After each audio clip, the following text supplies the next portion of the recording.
ہمارے army chief نے آپ یہ سوچیں کہ خود ایک یعنی گریڈ 22 آفیسر نے بیٹھ کے ایک سیکیورٹی کا سیمینار تھا، اس نے خود کنڈیم کر دیا روس کو. ہم ان سے سستا تیل لے رہے ہیں، اس نے کنڈیم کر دیا، اور امریکہ کو خوش کرنے کے لیے. میں جب گیا ہم طے کر کے آ گئے تھے، میں نے صدر پوٹن سے طے کر لیا تھا کہ جس طرح ہندوستان کو سستا تیل دے رہے ہیں ہمیں بھی وہ سستا تیل دیں. یہاں واپس آئے تو یہاں جناب ہمارا آرمی چیف کہتا کہ نہیں کنڈیم کرو روس کو کیونکہ انہوں نے یوکرین میں انویڈ کر دیا. ہم نے ان کو سمجھا، اس کو میں نے بتایا کہ ہندوستان تو نہیں کنڈیم کر رہا، امریکہ کا وہ اسٹریٹجک ایلائی ہے، کوڈ کا ممبر ہے، وہ تو نہیں کنڈیم کر رہا، تو ہمیں نیوٹرل رہنا چاہیے جو ہندوستان رہ رہا. لا الہ الا اللہ کا دعویٰ یہ ہوتا ہے کہ میں آزاد ہوں، میرا ملک آزاد ہے. یہ نہیں ہو سکتا کہ آپ اتنا بڑا دعویٰ کرتے ہیں اور آپ کا ملک غلامی کرے، کبھی کسی سپر پاور کی، کبھی کسی کے سامنے ہاتھ پھیلائے. یہ بالکل لا الہ الا اللہ کی کانٹروینشن ہے. ایک سٹیٹ کی ساورنٹی جب وہ سبجوگیٹ کر دیتی ہے اپنی ساورنٹی. اچھا اس کو بھی اور ڈیفائن کر دیں کہ جب ہم کہتے ہیں انڈیپینڈنٹ فارن پالیسی، اس کا کیا مطلب ہے؟ انڈیپینڈنٹ فارن پالیسی کا مطلب یہ ہوتا ہے کہ ایک ملک کی فارن پالیسی بنتی ہے اپنے لوگوں کے مفادات کی تحفظ دینے کے لیے.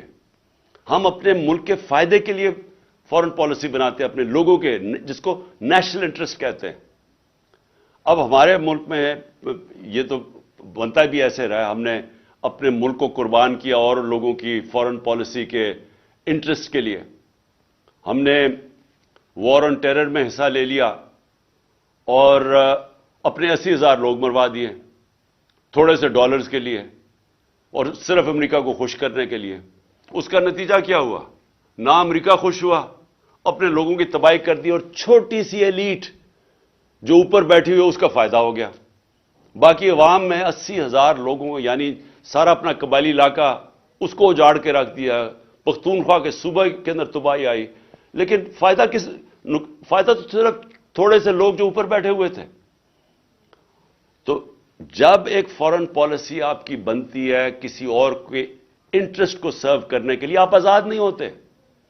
اب روس، میں مثال دیتا ہوں، ہم نے روس سے کیوں اچھے تعلقات کرنے کی کوشش کی؟ ہم نے اس لیے کیے کہ ہمیں روس سے دو چیزیں چاہیے تھی.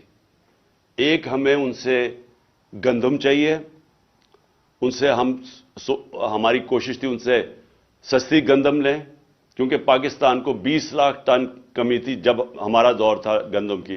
اب اس سے بھی زیادہ مجھے لگتا ہے گیپ ہے.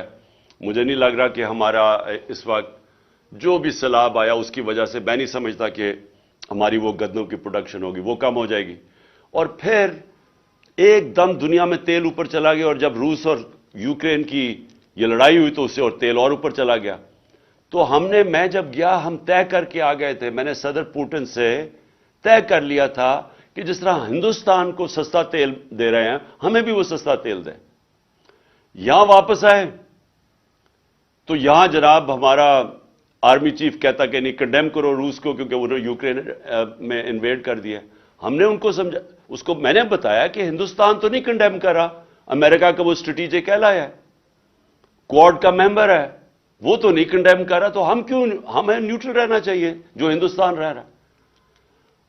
ہمارے آرمی چیف نے آپ یہ سوچیں کہ خود ایک یعنی گریڈ 22 آفیسر نے بیٹھ کے ایک سیکیورٹی کا سیمینار تھا، اس نے خود کنڈیم کر دیا روس کو. ہم ان سے سستا تیل لے رہے ہیں، اس نے کنڈیم کر دیا، اور امریکہ کو خوش کرنے کے لیے. اب اس سے نتیجہ کیا ہوا؟ ہندوستان کا جو مہنگائی تھی، انفلیشن تھی، وہ کوئی 7.5% تھی. دنیا میں تیل اوپر گیا کیونکہ لڑائی جب ہوتی رہی تھوڑا اور اوپر چلا گیا. ہندوستان کی انفلیشن 7.5% سے 5.5% پہ آ گئی. پاکستان کی انفلیشن 12% تھی، ہماری 12% سے انفلیشن 30% پہ چلی گئی کیونکہ ہم مہنگا تیل لے رہے تھے، تیل کی قیمت اوپر چلی گئی. اب نقصان کس کو ہوا؟ پاکستانی عوام کو. میں یہ کوئی اپنی ذات کے لیے تو نہیں کہہ رہا تھا، میں تو اپنے لوگوں کے لیے فیصلہ کیا تھا کہ ہمیں سب سے بنانی چاہیے. ہم کسی کی لڑائی میں کیوں پڑے؟ ہمیں انٹرسٹ اپنے لوگوں کا ہونا چاہیے. یہ انڈیپینڈنٹ فارن پالیسی ہوتی ہے. لیکن جب آپ کسی اور کو خوش کرنے کے لیے اپنی فارن پالیسی بناتے ہیں اور اپنے لوگوں کو قربان کرتے ہیں